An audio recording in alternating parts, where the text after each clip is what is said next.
신약 성경 요한계시록 3장 우리 7절로 우리 13절의 말씀, 제가 먼저 한 절, 우리 성도님들 한 절 우리 함께 교독하여 읽고 우리 마지막 절은 우리 함께 합독하여 읽겠습니다. 빌라델비아 교회의 사자에게 편지하라. 거룩하고 진실하사 다윗의 열쇠를 가지시니 곧 열면 닫을 사람이 없고 닫으면 열 사람이 없는 그가 이르시되, 볼지어다 내가 내 앞에 열린 문을 두었을 때 능히 닫을 사람이 없으리라. 내가 네 행위를 아노니 내가 작은 능력을 가지고서도 내 말을 지키며 내 이름을 배반하지 아니하였도다. 보라, 사탄의 회당 곧 자칭 유대인이라 하나 그렇지 아니하고 거짓말하는 자들 중에서 몇을 내게 주어 그들로 와서 내 발 앞에 절하게 하고 내가 너를 사랑하는 줄을 알게 하리라. 내가 나의 인내의 말씀을 지켰은즉 내가 또한 너를 지켜 시험의 때를 면하게 하리니 이는 장차 온 세상에 임하여 땅에 거하는 자들을 시험할 때라. 내가 속히 오리니 내가 가진 것을 굳게 잡아 아무도 네 면류관을 빼앗지 못하게 하라. 이기는 자는 내 하나님 성전의 기둥이 되게 하리니 그가 결코 다시 나가지 아니하리라. 내가 하나님의 이름과 하나님의 성 곧 하늘에서 내 하나님께로부터 내려오는 새 예루살렘의 이름과 나의 새 이름을 그 이위에 기록하리라. 함께 읽겠습니다. 귀 있는 자는 성령이 교회들에게 하시는 말씀을 들을지어다. 아멘. 오늘도 우리 은혜의 자리를 사모하시어 우리 분주하고 바쁘신 시간과 피곤한 몸을 이끌고 수요 예배로 나오신 성도님들을 주님의 이름으로 축복하고 환영합니다. 이 시간에는 나의 마중물을 변화시키는 하나님의 능력이라는 말씀의 제목으로 우리 성도님들과 함께 말씀의 은혜를 나누기 원합니다. 우리 여러분들은 마중물이라는 것을 혹시 아시나요? PPT 한 장을 넘겨주시면요. 물론 이제 대부분의 성도님들께서는 실제로 사진에 나와 있는 것처럼 펌프에 마중물을 부어 사용하신 경험이 있으실 거라 생각이 됩니다. 마중물, 저에게는 아주 낯선 단어라서 인터넷 사전을 제가 찾아보니 마중물이란 펌프에서 물이 잘 나오지 아니할 때 물을 끌어올리기 위하여서 위에서 붓는 물이라고 바로 정의하고 있습니다. 제가 어렸을 때 할아버지 댁에 가면 마당 한켠에 우물과 함께 펌프가 있었던 것을 기억합니다.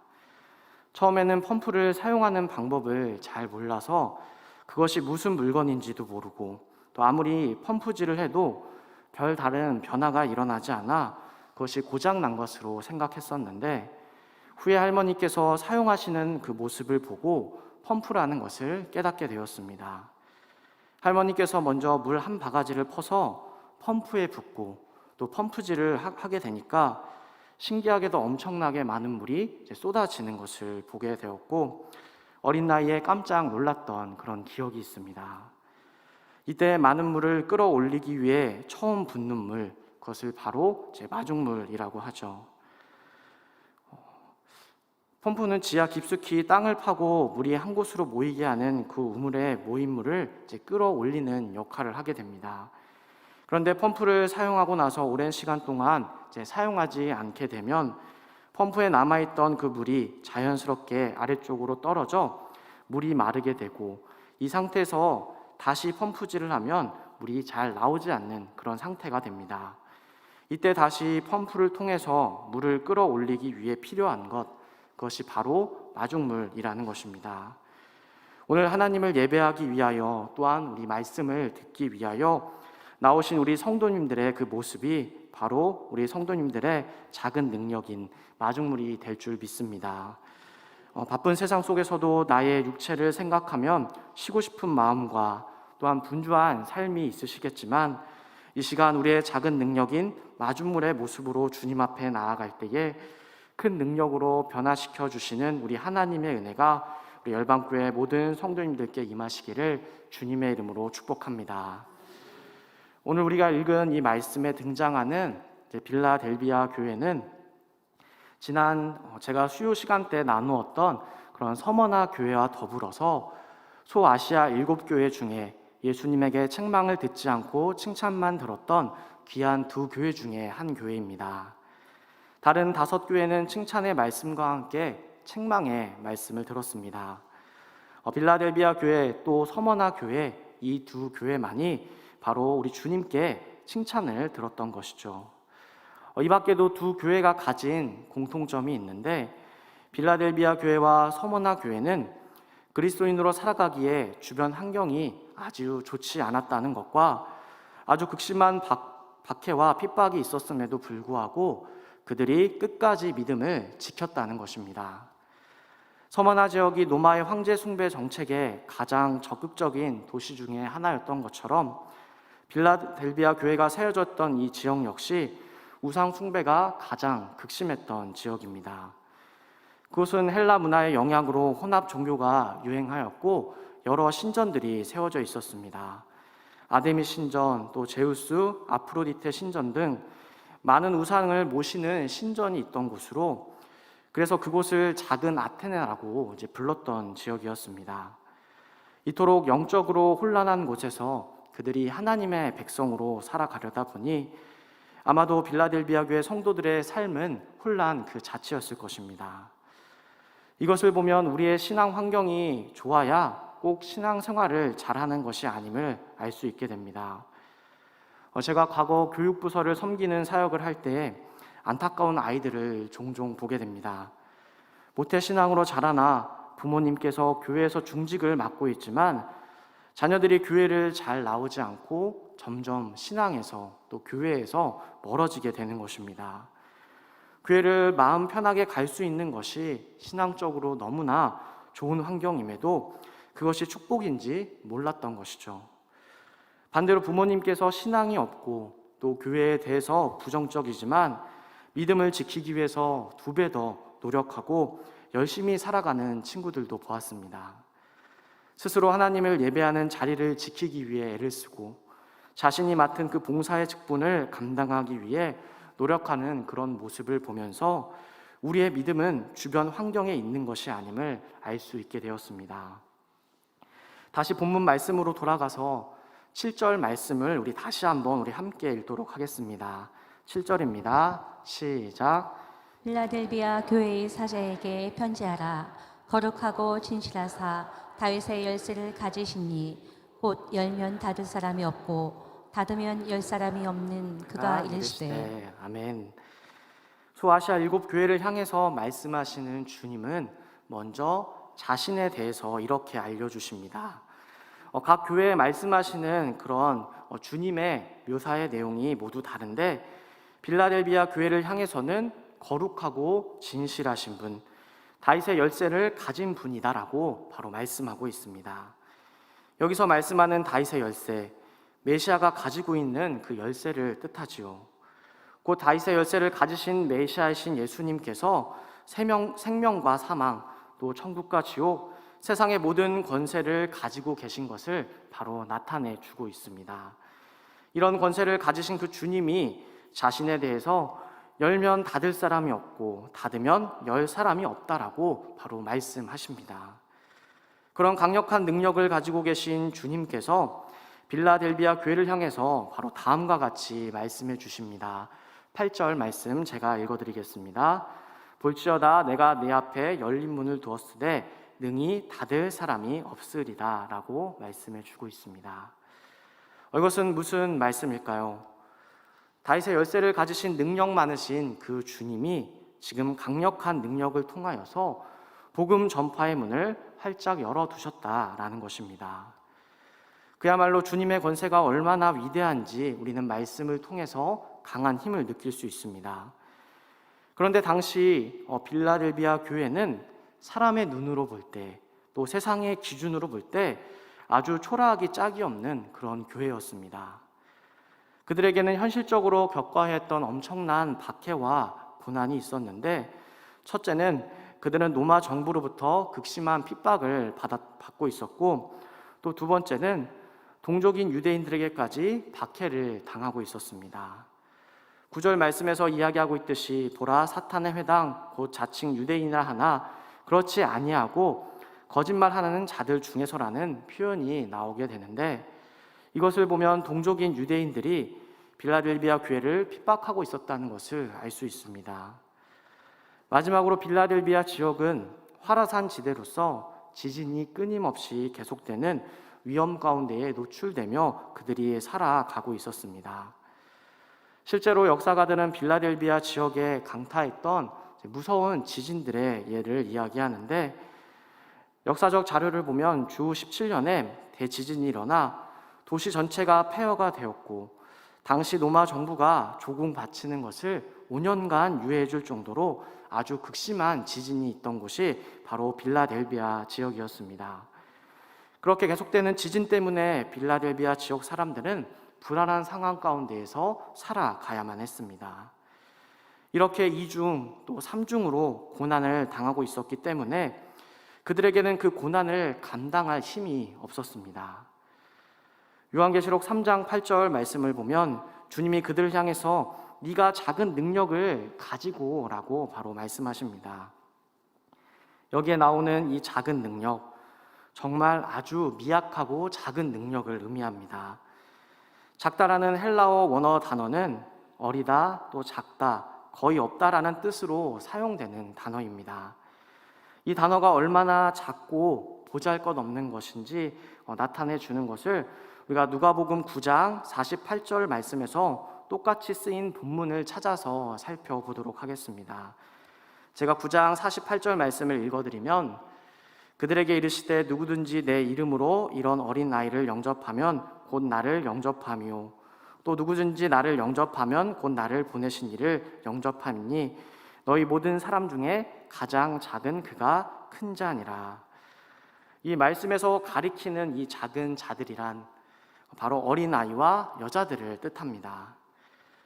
요즘 우리나라는 민주화와 여성 인권의 강화로 여성들이 많은 목소리를 내고 있지만, 불과 몇십 년 전만 해도 불합리한 일에 희생당하는 여성들이 아무 말도 하지 못했던 그런 시절들이 있습니다. 또한 아직도 이슬람 국가들이 있는 중동 지역에서는 여성의 인권이 동물만도 못한 그런 경우들을 많이 접하게 됩니다. 하물며 약 2000년 전 남성 위주의 사회였던 그런 유대인 사회에서 여성과 아이들을 작은 자라고 표현하고 있으니, 이 작은이라는 단어가 얼마나 미천하고 초라한 것임을 가리키는 것임을 바로 우리가 알 수 있게 됩니다. 요한계시록 3장 말씀에서 말하는 이 빌라델비아 교회의 성도들의 능력은 작은 능력이라고 표현하는 것은 바로 그들의 힘이 아무것도 아닌 연약하고 초라한 능력이었음을 의미합니다.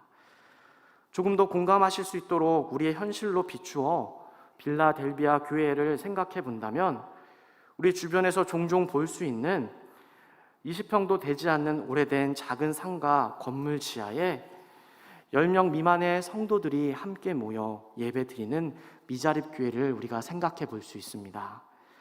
겉으로 보기에 너무나 미약하고 작아서 우리가 뭐라고 격려하기에도 또 도움을 드리기에도 너무나 조심스러운 그런 교회를 바로 우리 주님께서는 칭찬하신 것입니다.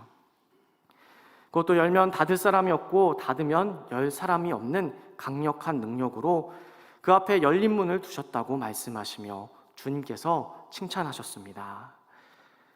그렇다면 이 강력한 능력, 이것은 무엇을 의미하며 예수님께서는 어떻게 빌라델비아 교회를 사용하고 계실까요? 주님이 그들에게 주신 능력은 바로 고난 속에서도 인내할 수 있는 힘이었습니다. 빌라델비아 교회 성도들은 지극히 미약한 작은 능력을 가지고서도 예수님의 그 말씀을 있는 그대로 지켰습니다. 그 말씀 10절에 나와 있듯이 네가 나의 인내의 말씀을 지켰다라고 말씀하십니다. 이것이 주님이 말씀하시는 능력입니다. 우리는 하나님의 말씀을 자신에게 듣기 좋은 것만 듣고 유리하게 해석할 때가 많습니다. 그래서 하나님의 능력이라고 말할 때에 영화에서 말하는 그런 영웅들의 강력한 힘이나 사람으로서 할 수 없는 초인적인 능력들을 생각할 때가 많습니다. 그러나 우리가 생각하는 이런 능력과 하나님께서 말씀하시는 능력에는 분명 차이가 있습니다. 성경이 말하는 능력, 우리가 생각하는 능력과 거리가 멀다는 것이죠. 우리가 자주 오해하는 능력에 대한 대표적인 말씀이 있는데 빌립보서 4장 13절 말씀을 생각해 볼 수 있습니다. 우리 함께 13절 말씀 읽도록 하겠습니다. 시작. 내게 능력 주시는 자 안에서 내가 모든 것을 할 수 있느니라. 아멘. 이 말씀은 많은 사람들이 좋아하는 말씀입니다. 읽기만 해도 힘이 나고 올 한 해 말씀 카드로 이 말씀을 뽑았다면 어떤 일이든지 다 잘 풀릴 것만 같고 또 어떤 일이든지 다 해낼 것만 같은 그런 기분이 들게 됩니다. 가끔 식당이나 물건을 파는 상점 같은 곳을 가보게 되면 여러 말씀 액자들이 걸려 있는 것을 보게 됩니다. 우리가 그 말씀 액자를 보게 될 때 이분이 교회를 다니시는 분이라 바로 알 수 있게 되는 것이죠. 그 중에 바로 이 말씀이 걸려 있는 식당에 가보면 어떤 의미인지 잘 알고 이 말씀을 걸어 놓으셨는지 염려가 될 때가 있습니다. 식당 주인은 벽에 이 말씀을 걸어 놓으면서 어떤 능력이라 생각했을까요? 아마도 온 동네에 식당이 불경기라 다 망해도 우리 식당만은 하나님의 능력으로 망하지 않고 잘 될 줄 믿습니다.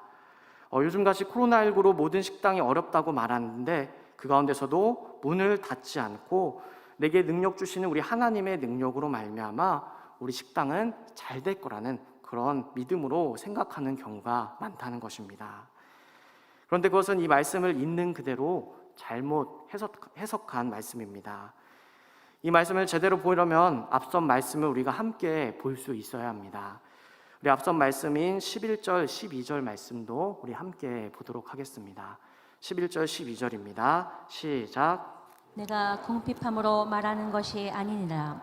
어떠한 형편에든지 나는 자족하기를 배웠노니 나는 비천에 처할 줄도 알고 풍부에 처할 줄도 알아. 모든 일 곧 배부름과 배고픔과 풍부와 궁핍에도 처할 줄 아는 일체의 비결을 배웠노라. 아멘.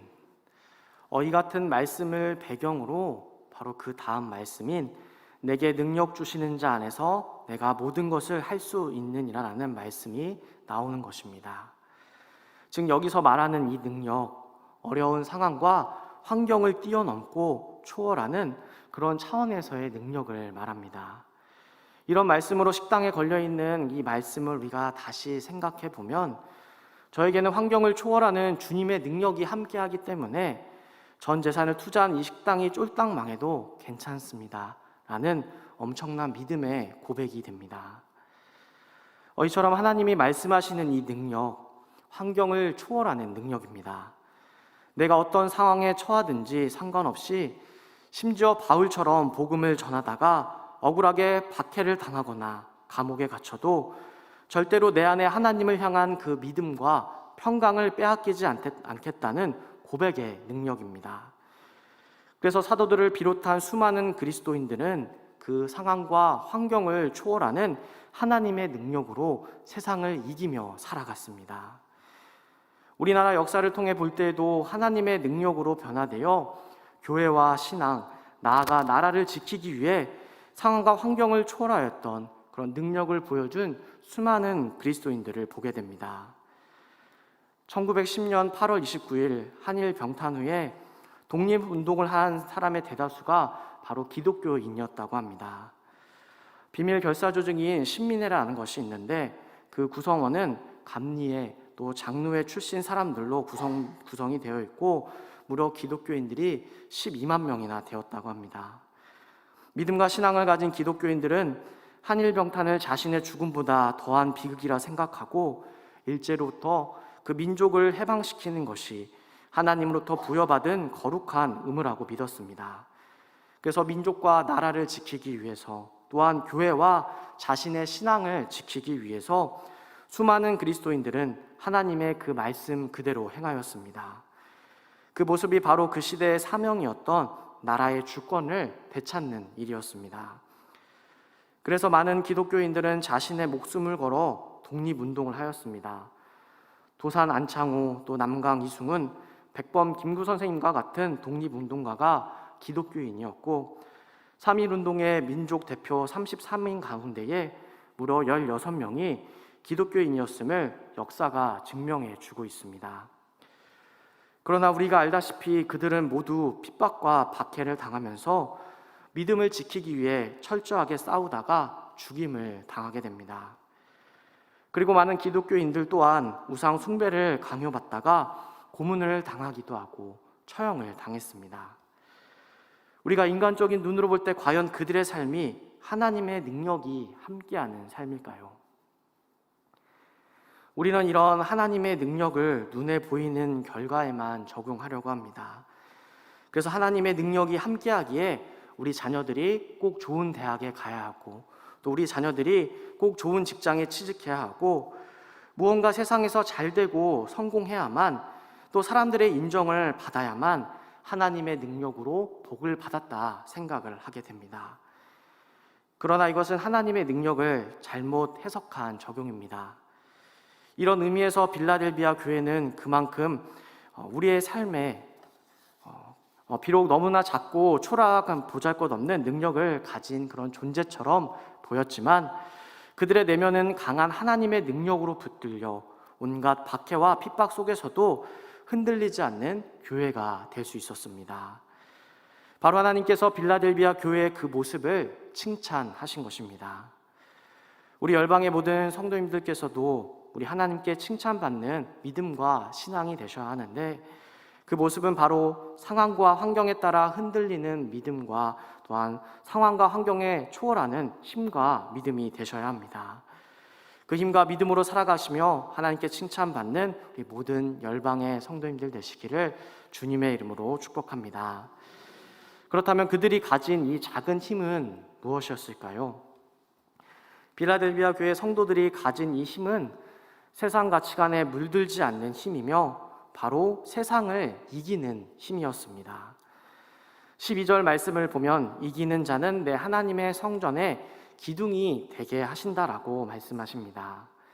이기는 자, 여기서 이기는 자는 요한계시록에서 무척 중요한 개념입니다. 요한이 기록한 요한 1서를 보면 좀 더 구체적으로 이해할 수 있게 되는데, 요한 1서 2장 우리 13절, 14절 말씀을 우리 함께 읽도록 하겠습니다. 시작. 아비들아, 내가 너에게 쓰는 것은 너희가 태초부터 계신 이를 알았으며, 청년들아, 내가 너에게 쓰는 것은 너희가 악한 자를 이기었습니다. 아이들아, 내가 너에게 쓴 것은 너희가 아버지를 알았으며, 아비들아, 내가 너에게 쓴 것은 너희가 태초부터 계신 이를 알았으며, 청년들아, 내가 너희에게 쓴 것은 너희가 강하고 하나님의 말씀이 너희 안에 거하시며 너희가 흉악한 자를 이기었습니다. 아멘. 이 말씀에서 요한은 성도들이 이겼다라고 표현하고 있는데, 그 다음 말씀인 15절과 16절 말씀을 보면 구체적으로 무엇을 이겼는지에 대해서 설명을 해줍니다. 제가 15절, 16절 말씀을 읽어드리겠습니다. 이 세상이나 세상에 있는 것들을 사랑하지 말라. 누구든지 세상을 사랑하면 아버지의 사랑이 그 안에 있지 아니하니, 이는 세상에 있는 모든 것이 육신의 정욕과 안목의 정욕과 이생의 자랑이니 다 아버지께로부터 온 것이 아니요 세상으로부터 온 것이다라고 말씀하고 있습니다.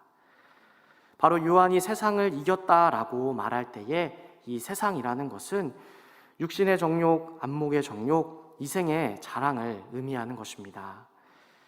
이것은 세상 사람들이 살아가는 삶의 방법이고, 눈만 뜨면 생각하는 것들로 이 세상에 사용되는 모든 가치관을 말합니다. 빌라델비아 교회가 강한 능력을 가지고 로마 군대와 물리적으로 싸운 것이 아니라 그들은 믿음을 잃지 않고 신앙을 지키기 위한 끊임없는 영적 전쟁 가운데에서 말씀으로 승리하였던 것입니다. 우리가 살아가는 이 세상은 물리적인 박해와 핍박보다는 세상적인 가치관으로 신앙을 지키기 더 어려운 세상입니다.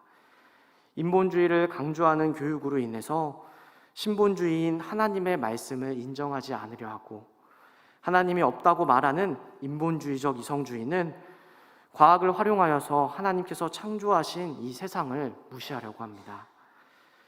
또한 우리의 삶의 풍요로움이 때로는 우리가 힘을 다해 달려가야 될 그 길에서 우리를 나태하게 만들기도 합니다. 그만큼 우리의 삶은 세상의 가치관과 생각에 쉴 틈 없이 노출되어 있다는 것입니다. 교회를 떠나 만나는 세상 사람들의 그 말과 생각들, TV와 인터넷을 통해 보는 모든 것들과 또 영화, 음악, 예술, 문화의 모든 것은 바로 하나님의 말씀과 배척됩니다. 그 속에서 믿음을 지키기 위한 우리의 능력은 어쩌면 빌라델비아 교회 성도들처럼 지극히 작은 능력임이 분명합니다. 그러나 하나님께서는 그런 빌라델비아 교회의 성도들을 칭찬하신 것처럼 오늘날 육신의 정욕, 또 안목의 정욕, 이생의 자랑을 따라 살아가지 아니하고 또 세상에 물들지 않고 믿음으로 살아가는 성도들을 보시며 힘과 능력을 더하여 주시고 은혜를 베풀어 주실 것입니다. 그렇다면 이렇게 주님의 말씀을 지키려고 애쓰는 이 교회와 성도들에게 주님은 어떤 은혜를 베풀어 주실까요? 빌라델비아 교회를 향해서 주님은 두 가지 약속의 말씀을 주셨습니다. 첫 번째 약속은 바로 지켜주심의 약속입니다. 10절 말씀에 내가 나의 인내의 말씀을 지켰은즉 내가 또한 너를 지켜 시험의 때를 면하게 하리라고 약속하셨습니다. 여기서 발견할 수 있는 중요한 한 가지 법칙은 바로 내가 말씀을 지켰은즉 너를 지켜주신다라는 법칙입니다. 바로 주님의 말씀대로 살아가는 이 자녀들을 우리 하나님께서는 그냥 두시지 않고 지켜주신다고 약속하신 것입니다. 비록 우리가 연약하고 부족하여 때로는 말씀대로 살아가지 못할 때도 있지만 우리가 작은 능력으로 말씀을 지키려고 노력할 때에 주님께서 우리의 힘이 되어주사 우리가 말씀대로 살아갈 수 있도록 우리를 붙들어 주신다는 것입니다.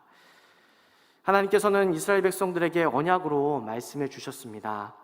레위기 25장 18절 말씀에 기록되어 있는 것처럼 너희는 내 규례를 행하며 내 법도를 지켜 행하라. 그리하면 너희가 그 땅에서 안전하게 거주할 것이라라고 말씀하시고 신명기 7장 12절 말씀에서도 너희가 이 모든 법도를 듣고 지켜 행하면 내 하나님 여호와께서 내 조상들에게 맹세하신 그 언약을 지켜 내게 인애를 베푸실 것이라 말씀하셨고 여호수아 1장 7절부터 8절 말씀에서도 여호수아에게 오직 강하고 극히 담대하여 나의 종 모세가 내게 명령한 그 율법을 다 지켜 행하고 우로나 자로나 치우치지 말라. 그리하면 어디로 가든지 형통하리니 이 율법책을 내 입에서 떠나지 말게 하며 주야로 그것을 묵상하며 그 안에 기록된 대로 다 지켜 행하라. 그리하면 내 길이 평탄하게 될 것이고 네가 형통하리라고 바로 약속하셨습니다. 즉 하나님과 맺은 그 언약 그대로 살아갈 때에 우리 하나님께서는 반드시 지켜주신다는 것입니다. 또한 시편에 기록되어 있는 수많은 찬양의 고백들, 하나님의 말씀으로 살아갈 때에 지켜주신 고백들이 넘쳐납니다. 시편의 많은 부분을 기록한 다윗의 고백들을 보게 될 때 하나님께서는 그에게 행하신 일들을 알 수 있습니다. 그는 우리가 알다시피 많은 죽음과 위협의 고난을 당했습니다. 사무엘로부터 이스라엘의 두 번째 왕이 될 것이다 라고 기름 부음을 받았지만 그 후로부터 그의 인생은 고난의 연속이었습니다. 시편 3장의 고백처럼 자신의 대적들이 어찌 그리 많은지 일어나 나를 치는 자가 많다라고 고백하고 있습니다. 그리고 그의 고백처럼 그 대적 가운데에는 자신의 아들도 있었습니다. 이처럼 다윗은 수많은 대적들로부터 자신의 목숨을 위협받는 그런 상황 속에서도 항상 하나님께 이와 같은 고백을 드리게 됩니다. 주는 나의 방패시오 나의 영광이시오 나의 머리를 드시는 자이니이다. 주는 내가 항상 피하여 숨는 바위가 되시며 반석이시고 또 나의 요새가 되시고 나의 피난처시며 나의 피할 산성이 되신다라고 고백하고 있습니다. 다윗의 고백은 하나님의 말씀을 지키며 살아갈 때에 그를 지켜주셨던 그 경험 그대로 바로 하나님께 찬양의 고백을 올려드린 것입니다. 교회를 오래 다니고 예수님을 오래 믿었지만 아직 이 말이 도대체 무슨 말인지 이 의미를 알 수 없다면은 참으로 안타까운 일입니다. 하나님께서는 지금도 믿음의 사람들이 하나님의 말씀을 지켜 살아가는지 바라보고 계십니다. 그리고 우리가 하나님의 말씀대로 살아가려고 몸부림칠 때 우리의 힘과 능력이 되어주사 세상을 이길 수 있는 은혜를 베풀어 주실 것입니다. 히브리서 11장 말씀을 보면 믿음의 선진들의 이름이 기록되어 있는 것을 알 수 있습니다. 아벨을 비롯하여 에녹, 노아, 아브라함, 요셉, 모세 등 우리는 성경을 통해서 그들을 보며 참 믿음이 뛰어난 대단한 사람들이다 하고 감탄하며 믿음의 도전을 받습니다. 그런데 한 가지 생각해 볼 수 있는 것은 우리 또한 그들처럼 될 수 있다라는 것입니다. 물론 성경에 기록될 수는 없지만 그들과 같이 다른 믿음의 사람들에게 도전을 줄 수 있는 믿음이 뛰어난 사람들이 될 수 있다는 것입니다. 성경에 기록된 믿음의 선진들은 우리랑 다른 모습의 사람이 아닙니다. 그들 또한 우리와 같이 현실 문제로 인해 고민하고 핍박과 환난보다는 하나님의 축복을 바라며 살았던 사람들입니다. 그런데 그들이 어떻게 성경에 기록되어 우리에게 도전을 주는 믿음의 선진들이 되었을까요? 그것은 믿음을 지키기 위해 작은 능력으로 살아갈 때 우리에게 능력 주시는 주님께서 그들과 함께 하셨기 때문입니다. 그리고 이미 수많은 우리 열방의 성도님들 역시 믿음으로 살아가고 계심을 알고 있습니다. 제가 대신방을 하면서 우리 성도님들과 한 해 동안 베풀어 주신 하나님의 은혜와 기도 제목을 서로 보고 말씀을 나누는데 많은 성도님들께서 믿음의 고백들을 하는 것을 보게 됩니다. 분명 여러 일들로 상황과 환경이 어려워져 말로 할 수 없는 그런 고통이 있었음에도 믿음을 끝까지 지킬 수 있는 힘과 하나님의 은혜로 그 어려운 상황과 환경들을 이겨낼 수 있었다는 간증의 고백들입니다. 물론 상황과 환경을 이겨내는 것은 결코 쉬운 일이 아닙니다. 그러나 무거운 짐진 자여 다 내게로 오라는 그 주님의 말씀처럼 우리의 모든 죄를 사하기 위하여 이 땅에 오사 십자가에 달리신 그 예수 그리스도를 믿음으로 바라보며 우리가 우리의 삶에 있는 그 십자가를 지고 나아갈 때에 주님께서 우리와 함께 우리의 십자가를 대신 져주시며 우리와 동행하여 주실 것입니다.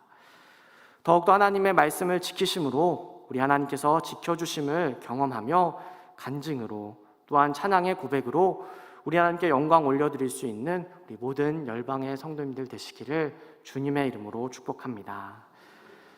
다음으로 주님께서 주시는 두 번째 이 약속은 귀히 여겨주심의 약속입니다.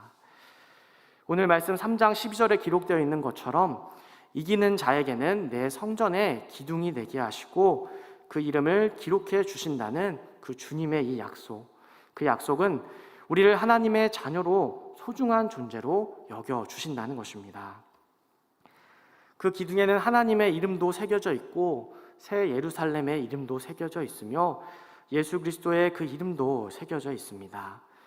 이 땅에서 사람들이 나를 어떻게 생각하든 또 나를 어떻게 평가하든지 우리 하나님께서는 믿음으로 승리하는 자녀들을 존귀한 하나님의 나라의 기둥과 같은 존재로 만드시겠다라는 것입니다.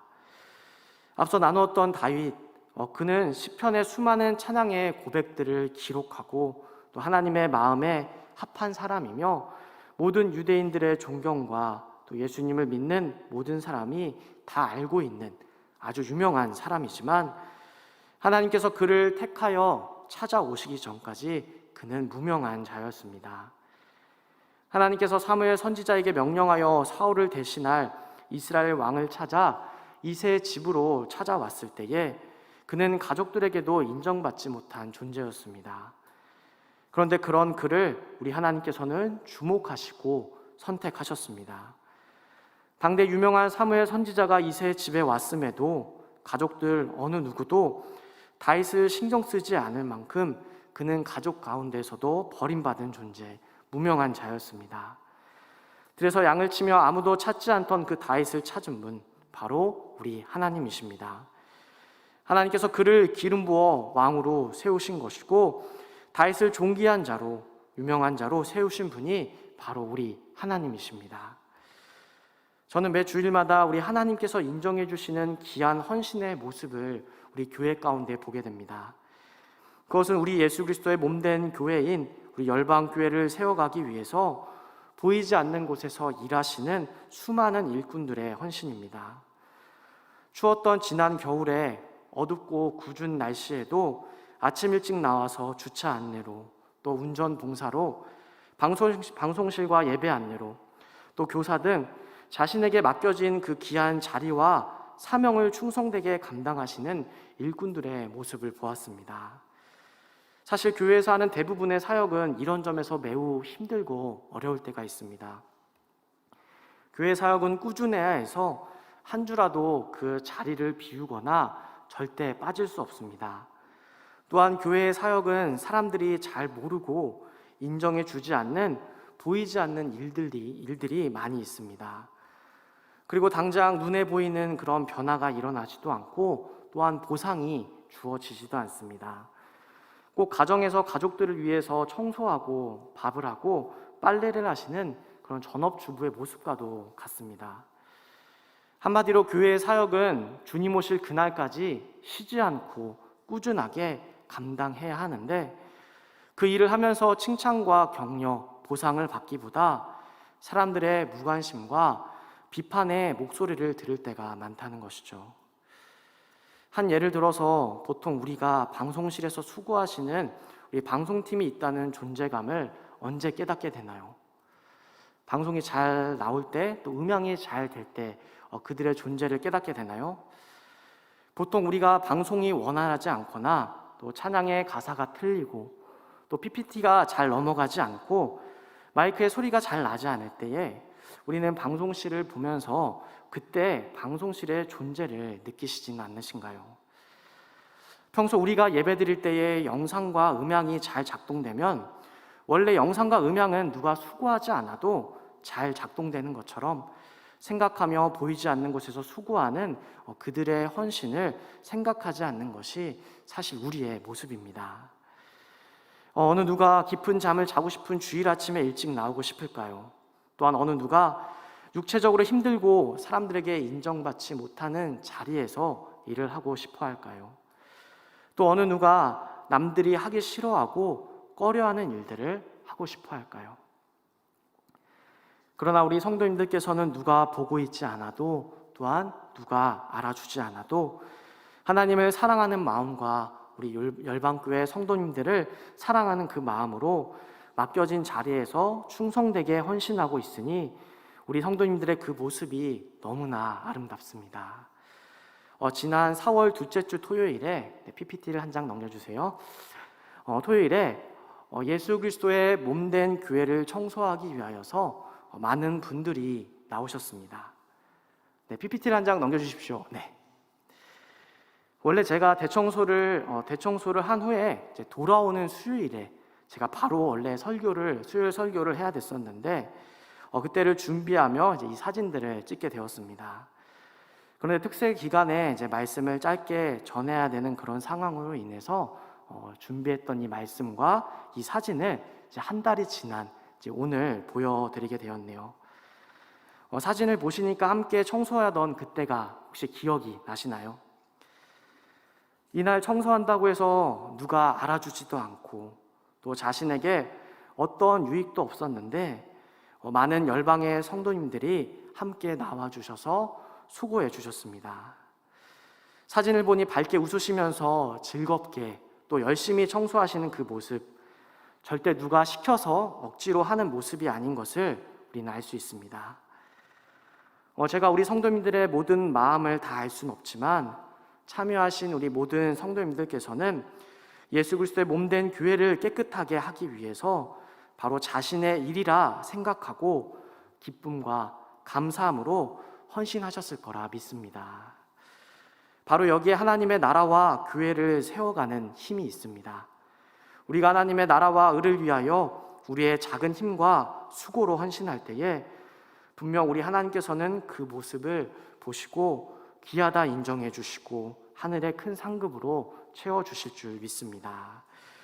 이처럼 우리 역시 하나님의 말씀을 순종하여 어려운 상황 가운데서도 작은 능력으로 이겨나갈 때에 하나님께서 우리를 존귀한 자로 또 성전의 기둥으로 삼아 주실 것입니다.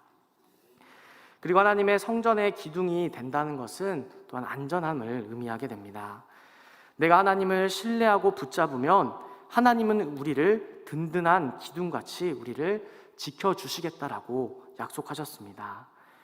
이스라엘 백성들이 출애굽하여 40년의 긴 광야 기간 가운데에서도 가나안 땅으로 그들이 갈 수 있었던 것은 하나님의 보호하심과 인도하심이 있었기 때문입니다.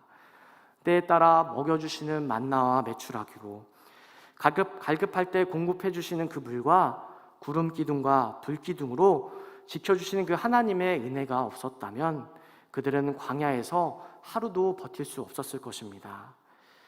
하나님께서는 이렇게 한번 택하신 하나님의 백성들을 끝까지 지켜주시며 책임져 주십니다.